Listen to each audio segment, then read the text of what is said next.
નમસ્કાર મિત્રો, job Sarita YouTube channel પર આપ સૌનું ફરીવાર એક નવા વિડીયોમાં દિલથી સ્વાગત કરું છું। મિત્રો, આજે આપણે વિડીયોમાં જોવાના છીએ પીડબ્લ્યુડી દ્વારા જે નવી ભરતીની જાહેરાત કરવામાં આવી છે તેના વિશે। મિત્રો, આ ભરતીમાં એજ્યુકેશન ક્વોલિફિકેશન છે તે માત્ર 10 પાસ માંગવામાં આવ્યું છે। ટોટલ જગ્યાઓની વાત કરીએ તો 8600 જગ્યાઓ પર ભરતી થવાની છે। આ ભરતી માટે ભાઈઓ અને બહેનો બધા એપ્લાય કરી શકે છે જેમની ઉંમર 18 વર્ષથી લઈને 42 વર્ષ સુધીની હોય। તો મિત્રો, આજે આપણે વિડીયોમાં જોઈશું પીડબ્લ્યુડી વિભાગ દ્વારા જે નવી ભરતીની જાહેરાત કરવામાં આવી છે તેની સંપૂર્ણ માહિતી। જો તમને આ વિડીયો પસંદ આવે તો વિડીયો લાઇક કરજો, શેર કરજો અને આ ચેનલ પર પહેલી વખત આવ્યા હોય તો ચેનલ સબસ્ક્રાઇબ કરી લેજો જેથી આવનાર નવા વિડીયોની માહિતી આપ સુધી પહોંચી શકે। તો હવે આપણે જઈશું પીડબ્લ્યુડી દ્વારા જે નવી ભરતીની જાહેરાત કરવામાં આવી છે તેની ડિટેલ ઉપર અને સંપૂર્ણ માહિતી મેળવીએ। તો મિત્રો, આપણે આવી ગયા છીએ પીડબ્લ્યુડી દ્વારા જે નવી વેકેન્સીની જાહેરાત કરવામાં આવી છે તેની ડિટેલ ઉપર। વેકેન્સીનું નામ છે પીડબ્લ્યુડી વેકેન્સી 2025। ઓર્ગેનાઇઝેશનનું નામ છે સેન્ટ્રલ પબ્લિક વર્ક ડિપાર્ટમેન્ટ એટલે કે CPWD દ્વારા આ ભરતી છે તે બહાર પાડવામાં આવી છે। પોસ્ટ નેમની વાત કરીએ તો અહીં supervisor, LDC, clerk, accountant, officer, assistant, driver, stenographer, multitasking staff એટલે કે MTS એમ કુલ મળીને 8600 જગ્યા પર ભરતી થવાની છે। આ ભરતી માટે તમારે એપ્લાય છે તે ઓનલાઈન કરવાનું રહેશે। હુ કેન એપ્લાય, કોણ એપ્લાય કરી શકે છે? તો ઓલ ઇન્ડિયાના મેલ ફિમેલ આ ભરતી માટે એપ્લાય કરી શકે છે અને સેલરી મેળવી શકે છે 18,500થી લઈને 56,100 સુધી। એજ લિમિટની વાત કરીએ તો મિનિમમ તમારી એજ એ 18 વર્ષ પૂર્ણ થઈ ગયેલી હોવી જોઈએ।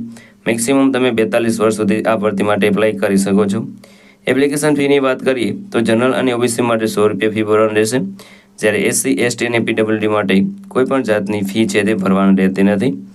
પેમેન્ટ મોડની વાત કરીએ તો જે ફી છે તે તમે online credit card, debit card અથવા તો નેટ બેન્કિંગ દ્વારા જે ફી છે તે ભરી શકો છો। સિલેક્શન પ્રોસેસની વાત કરીએ તો રાઇટિંગની એક્ઝામ લેવામાં આવશે, ત્યારબાદ તમારું ઇન્ટરવ્યૂ લેવામાં આવશે, ત્યારબાદ તમને તમારું ડોક્યુમેન્ટ વેરિફિકેશન કરીને સિલેક્શન આપવામાં આવશે। એજ્યુકેશન ક્વોલિફિકેશનની વાત કરીએ તો અહીં તમે 10 પાસ હોય, 12 પાસ હોય, ગ્રેજ્યુએટ હોય તો પણ તમે આ ભરતી માટે એપ્લાય કરી શકો છો। અગત્યના ડોક્યુમેન્ટની વાત કરીએ તો passport size photo, signature, Aadhaar card, education certificate, caste certificate અને એજ પ્રૂફ આલા ડોક્યુમેન્ટ તમારી પાસે હોવા જોઈએ। હવે વાત કરીએ તમે આ ભરતી માટે કેવી રીતે એપ્લાય કરી શકો છો, તો મિત્રો વિડીયોના ડિસ્ક્રિપ્શનમાં તમને એક લિંક મળી જશે, તેના પર ક્લિક કરશો એટલે તમે આ પીડબ્લ્યુડીની જે ઓફિશિયલ વેબસાઇટ છે ત્યાં પહોંચી જશો। તે વેકેન્સી સિલેક્ટ કરીને તેમાં તમારી પર્સનલ ડિટેલ અને એજ્યુકેશન ડિટેલ છે તે તમારે ફિલ કરી દેવાની રહેશે, ત્યારબાદ ફી ભરી દેવાની રહેશે। જે પણ ડોક્યુમેન્ટ રિક્વાયર્ડ બધા અપલોડ કરીને ફોર્મ સબમિટ કરી દેવાનું રહેશે, ત્યારબાદ તમારે રાહ જોવાની રહેશે જ્યારે પણ એક્ઝામ માટેની ડેટ આવે ત્યારે એક્ઝામ દેવાની રહેશે। અગત્યની તારીખોની વાત કરીએ તો ઓનલાઈન ફોર્મ સ્ટાર્ટિંગ ડેટની વાત કરીએ તો મે 2025માં તમને આ ભરતી માટેના ફોર્મ છે તે ભરવાની તારીખ તમને આપી દેવામાં આવશે।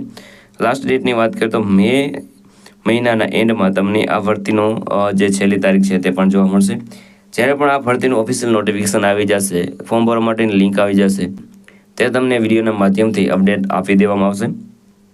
અગત્યની લિંકની વાત કરીએ તો તે પણ તમને જ્યારે પણ આ ભરતીની જાહેરાત કરવામાં આવશે ત્યારે આપી દેવામાં આવશે। તો મિત્રો, આ તો આજનું નોટિફિકેશન। જો તમને આ વિડીયો પસંદ આવે તો વિડીયો લાઇક કરજો, શેર કરજો અને આ ચેનલ પર પહેલી વખત આવી હોય તો ચેનલ સબસ્ક્રાઇબ કરી લેજો જેથી આવનાર નવા વિડીયોની માહિતી આપ સુધી પહોંચી શકે। તો આ સાથે આજનો વિડીયો પૂરો કરું છું। મળીએ નવા વિડીયોમાં નવી ભરતી સાથે। જય હિન્દ, જય ભારત।